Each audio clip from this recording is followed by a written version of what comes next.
Welcome to the Mr. Tomb Stories channel. Don't move.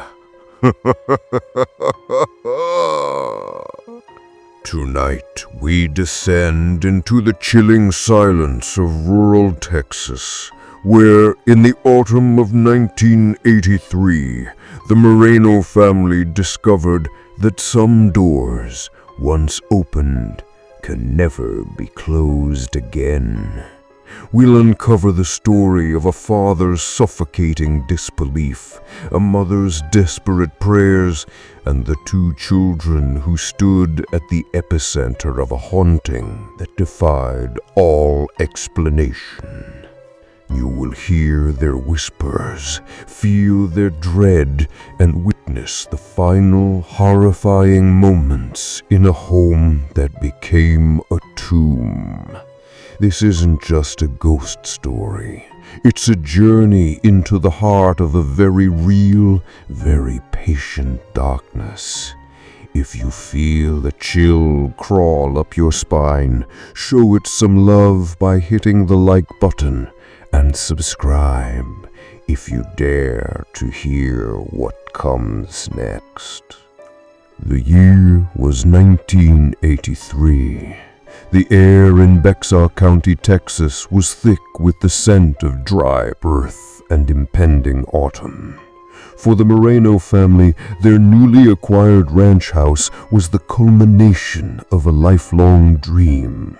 It was a sprawling, single-story relic from the 50s, with a long shaded porch and acres of sun-bleached land that stretched out to meet the horizon.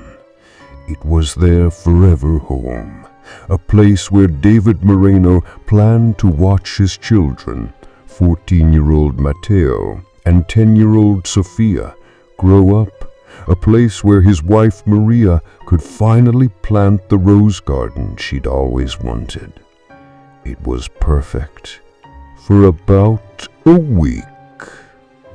The first sign that something was wrong was subtle, easily dismissed. A door creaking open in an empty hallway, the hiss of static from the television when it was unplugged. David, a man whose faith was placed firmly in things he could see and touch, blamed the old house's character. "It's just settling," he'd say with a dismissive wave of his hand ruffling Sophia's hair. "Old bones groaning, nothing to worry about." Maria wasn't so sure. She felt a presence, a watchfulness. It was a cold spot in the kitchen that never seemed to warm, a fleeting shadow in the corner of her eye. She'd find herself clutching the silver crucifix she wore around her neck, its familiar weight a small comfort against a growing, nameless dread. The real trouble began with Sophia.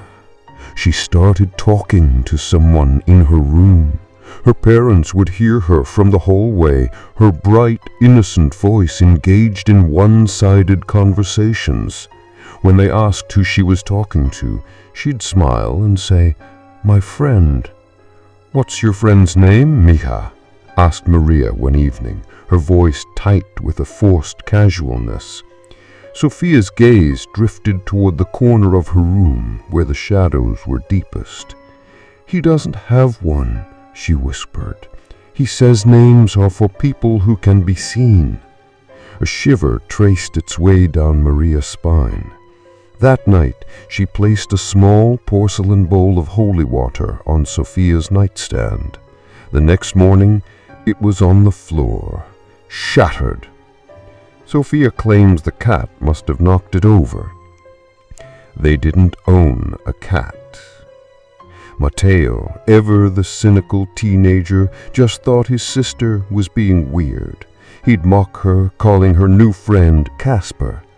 But his taunts died in his throat the day he walked into her room to find every single one of her dolls arranged in a perfect circle on the floor, all of them facing the closet door. Sophia was sitting in the middle of the circle, humming a tune she'd never heard before, a discordant, mournful melody that made the hairs on his arms stand up. "What are you doing?" he asked, his voice cracking. Sophia looked up, but her eyes seemed to look right through him. "We're waiting," she said simply. "He'll be here soon." That night, the house came alive. A low groan echoed from the attic, a sound of immense weight being dragged across the floorboards. The lights flickered and died, plunging them into a suffocating darkness. Then came the whispers. They seemed to come from everywhere at once, slithering out of the walls, the floors, the very air they breathed. It was a sibilant, overlapping chorus of voices speaking a language that was not human. David, armed with a flashlight and a baseball bat, swept through the house, his heart hammering against his ribs. He found nothing. No intruders, no open windows, no explanation. When the lights finally flickered back on an hour later, every cabinet and drawer in the kitchen was open.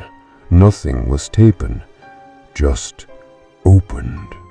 "It's the wiring," David insisted, his voice a little too loud, a little too shaky. "This old place, the wiring is shot." But Maria was staring at the wall above the stove. Scratched into the floral wallpaper as if by a nail were two words: "Get out." The events grew more sinister, more personal. One night, David was jolted awake by Maria's terrified gasp. He sat up to see the silhouette of a man standing at the foot of their bed. He was tall and impossibly thin, a study in sharp angles and unnatural stillness. As David's eyes adjusted to the gloom, he realized the figure was featureless, a void in the shape of a man. He lunged for the lamp, his hand trembling, but by the time the light flooded the room, the figure was gone. All that remained was the indentation of two large feet on the rug at the end of the bed. They started sleeping with the lights on.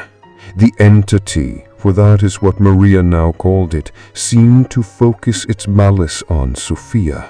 She began having night terrors, her small body thrashing in her bed as she let out one long scream after another.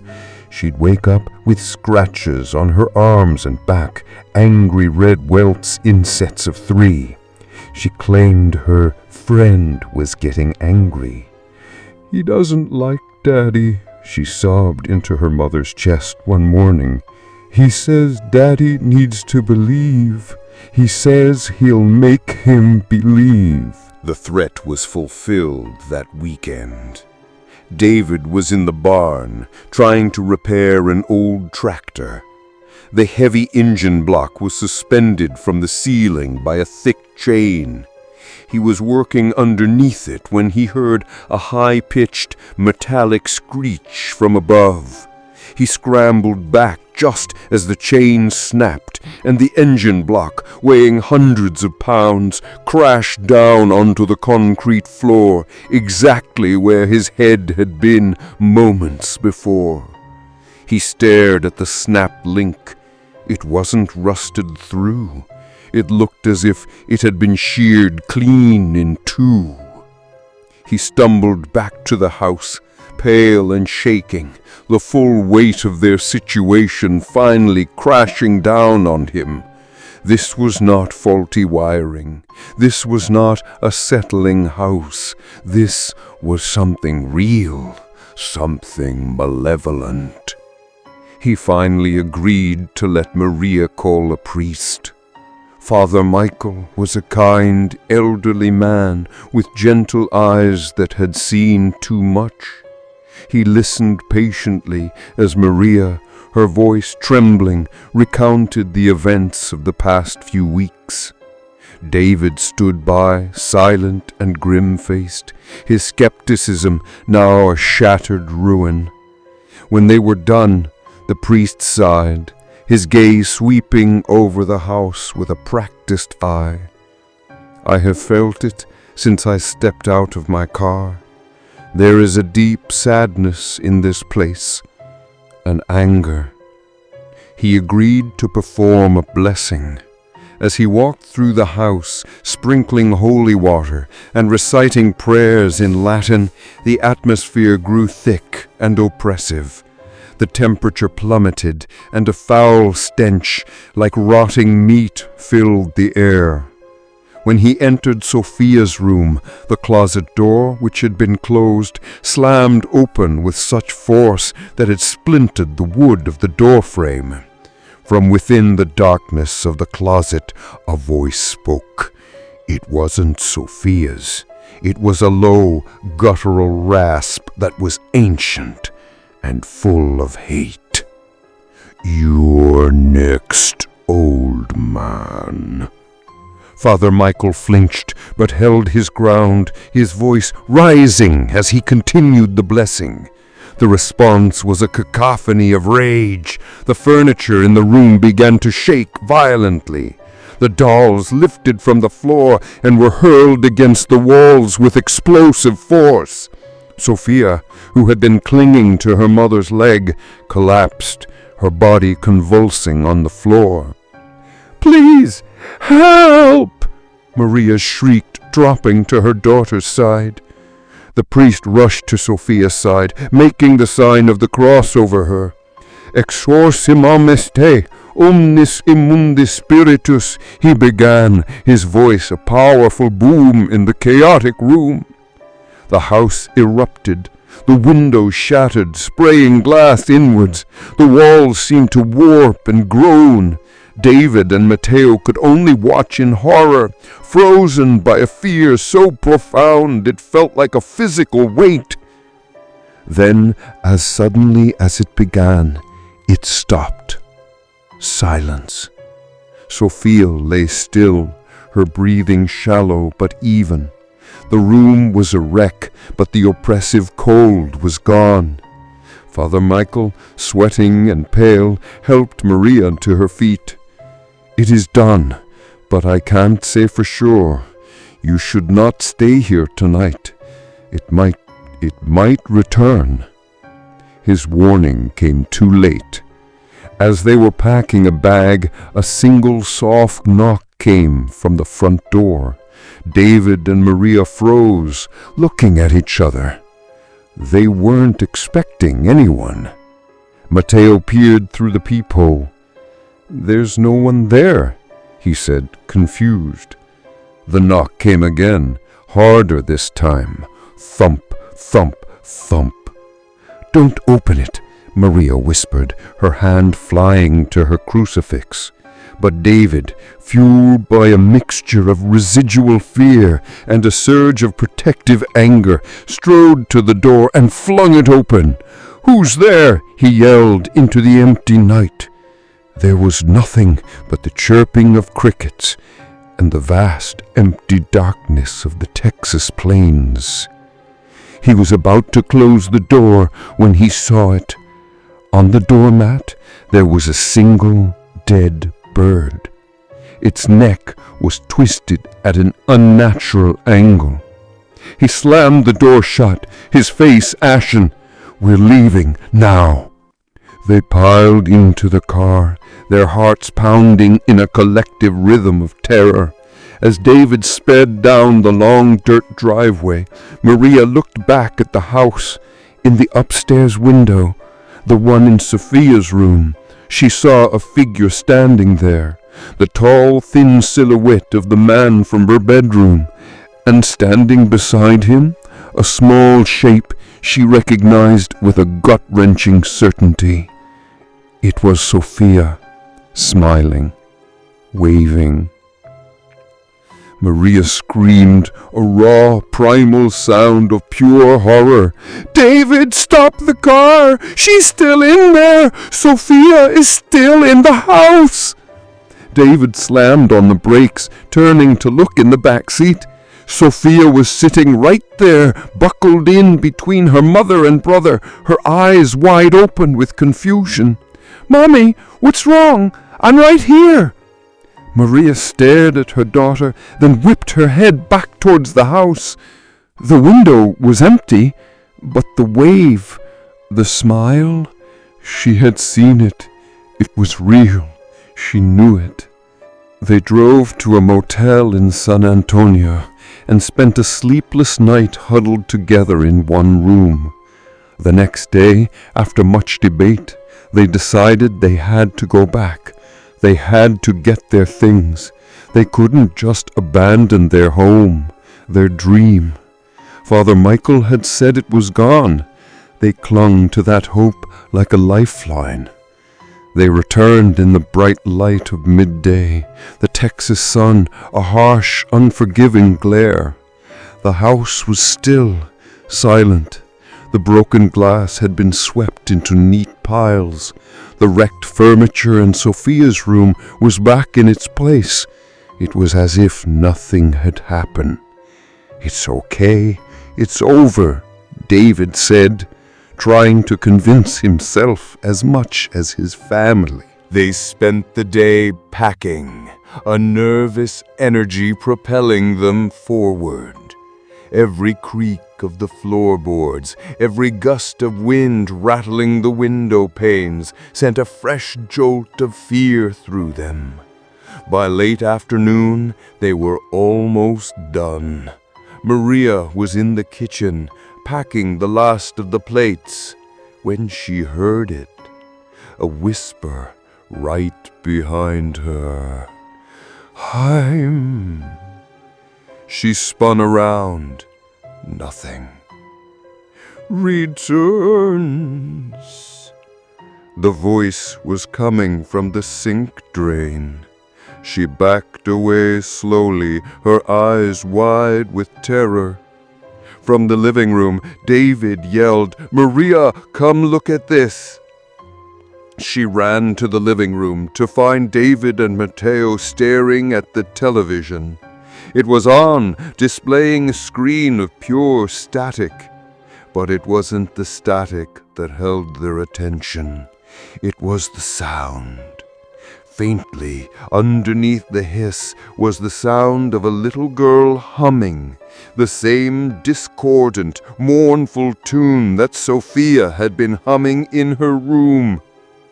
"Where's Sophia?" Maria asked, her voice a panicked squeak. They searched the house, their calls growing more frantic. They found her in the master bedroom, standing in front of the large, ornate mirror above the dresser.